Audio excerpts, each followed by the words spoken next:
Hello everyone, welcome back to Obsessive Prepper AZ. Today I'm going to talk to you about tuna, and as preppers we should be storing a bunch of tuna. It has such a long shelf life. On top of our different tunas that we store, try to store some tuna in vegetable oil.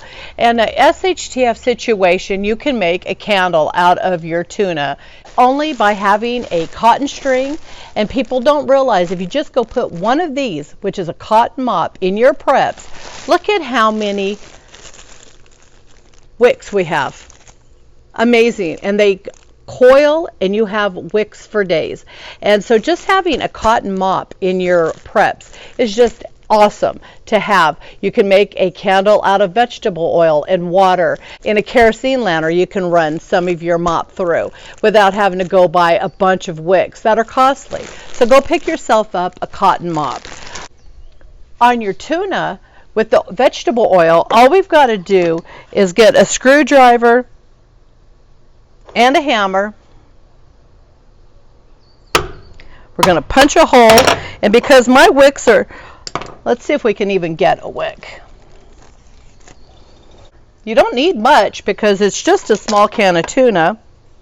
I'm going to go ahead and uncoil my mop, and I'm going to go ahead and shove it down into the hole.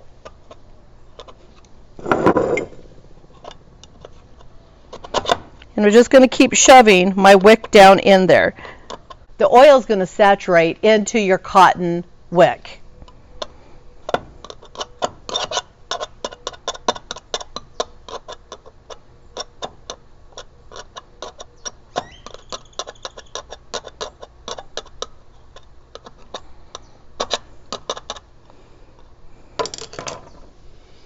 Okay, there we go. I'm going to go ahead and pull a little bit out, and I'm just going to shake it because you've got loose oil in there.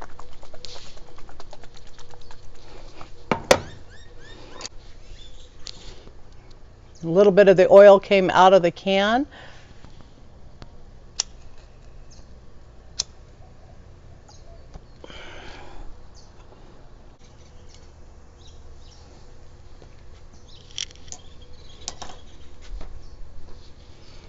Okay, so there you go. You have a candle. How easy was that? And as the candle burns, just get and pull out a little bit more. And you can keep doing it like you had a kerosene lantern. How cool is that? We've got our candle. You know, this is an SHTF situation, but it works. And having a mop with this many wicks in it is amazing and inexpensive. Just make sure if you purchase a mop that it is a full 100% cotton mop. And you've got wicks for days. And you don't just have a couple wicks. You have all sorts of thicknesses in wicks. So you've got that, and break it down to smaller sizes if you need smaller sizes. I started burning this at 220, and we're going to see how long this actually burns in the can with that size wick. Wasn't very long, but you could do longer pieces and definitely keep pushing it in. Now that we've got our candle going, another reason why you want to store some tuna with some vegetable oil is to eat. After you're done with your candle, you literally can open up your can. And I'm going to go ahead and leave mine burning here, and I'm going to open up a different can.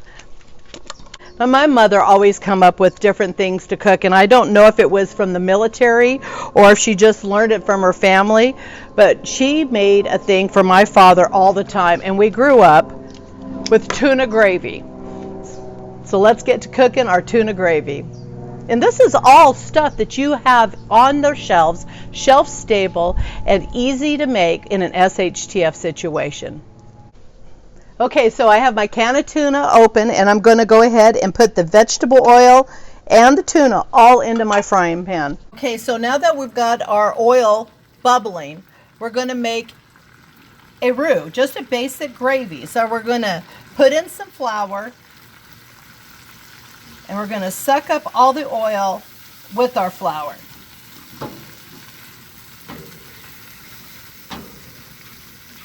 The way you know if you don't want to have greasy gravy, you make sure that you have enough flour soaking up all of the oil. What you want to do is you want to cook the flour to get the flour taste out. Otherwise, a lot of people make gravies, and if you ever notice the gravy tastes floury, it's because they didn't cook their flour long enough. I'm going to add a little bit of salt.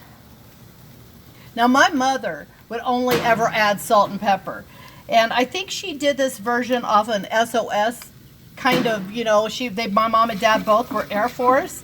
And so I think it's just a mock version of an SOS, shit on a shingle, that she did with tuna. Got a little bit of milk.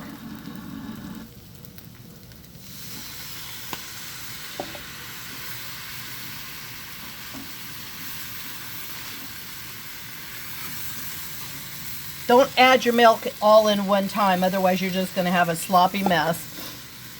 Do a little at a time. I'm also going to add some pepper.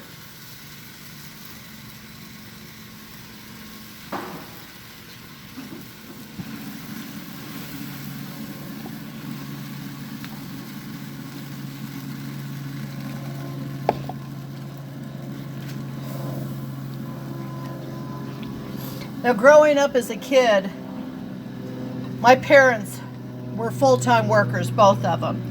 And both of them were Air Force. And Mom would come home late at night, need to feed us something, and this is what I grew up eating. The one thing she never did was add garlic salt. In a doomsday scenario, you wouldn't add garlic salt, but unless you had it. But I add garlic salt to everything.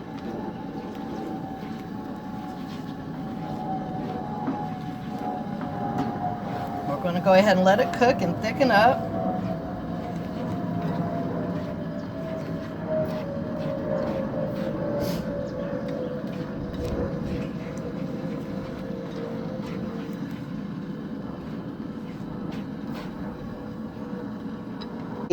That's it. That's our tuna gravy. Now I'm going to show you exactly what my mother did. The way that my mother served the tuna gravy was with saltine crackers. And I've got a video, if you want to see it, of how to can, in mason jars, your saltines. And they last for such a long time this way. You suck the air out of them. And so all she would do, and normally if she was to serve this, we would have some kind of vegetable, be it green beans or peas or something. So sealing your mason jars, if you have a FoodSaver and you get one of these attachments, all you've got to do is put it on and it sucks all your air out of your mason jar. Once you do this, you have it shelf stable for a couple years, especially on saltine crackers. And then when you use them, just use your FoodSaver, suck the air out, and keep sucking the air out, and it'll last so much longer. Now, the way my mother served this was with the saltine crackers, and then we would just literally, she'd pour the gravy over the top.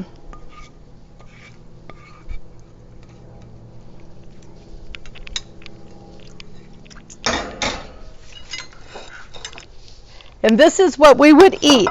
Now, this is me growing up in the 60s and the 70s. You want to give it a try? Sure.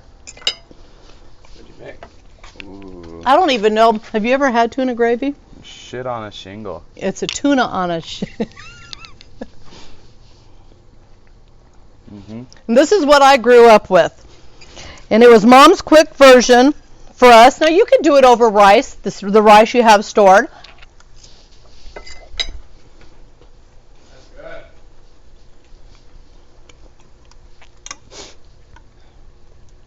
In an SHTF situation, if you didn't have milk, use your evaporated milk. Works just fine. You have your candle, something to eat.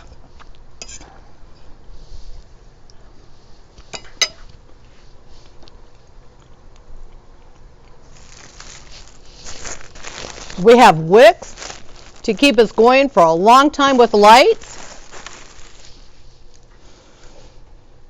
Anyways, there's several links down below if you want to see on how to dry can pastas, things like that. All my different fuel sources, things that I do for electricity if the grid goes out.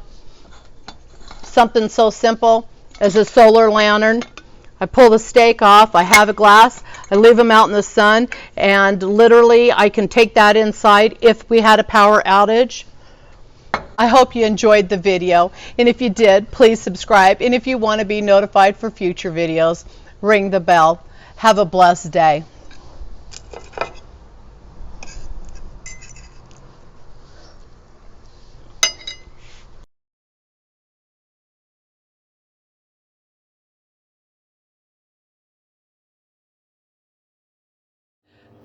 So our candle is still burning, and it's been 1 hour exact. Okay, the last time was 3:27 and it is now 4:50, and I have not had to adjust the wick at all. We'll keep filming.